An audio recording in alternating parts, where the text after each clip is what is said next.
নমস্কার বন্ধুরা, বর্ধমান পার্ট 1 আমি দিয়েছিলাম এর আগে। বর্ধমান ট্রিপের পার্ট 2 আমি এখন দিচ্ছি। আমরা 108 শিব মন্দিরের পর আমরা যাই সর্বমঙ্গলা মন্দির এবং ডিয়ার পার্ক এবং বর্ধমান যে সায়েন্স পার্ক সেখানে।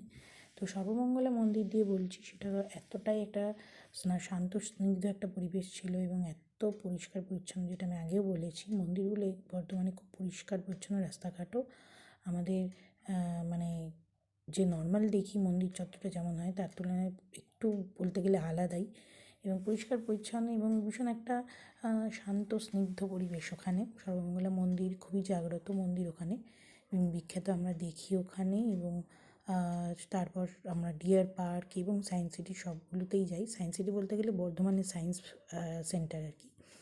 তো সায়েন্স সেন্টারে গিয়ে আমরা বিভিন্ন যেমন আমাদের এখানকার সায়েন্স সিটিতে আছে ওরকমই দেখি মেনলি।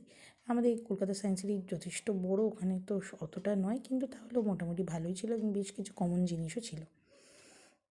আর ডিয়ার পার্কে তো আমরা ময়ূর থেকে শুরু করে কুমির, তারপরে শিয়াল, হনুমান, যেগুলো হয় কিছু কিছু বেশ দেখেছি। হ্যাঁ, অবশ্যই বলতে হয় বাঘ দেখেছি ওখানে।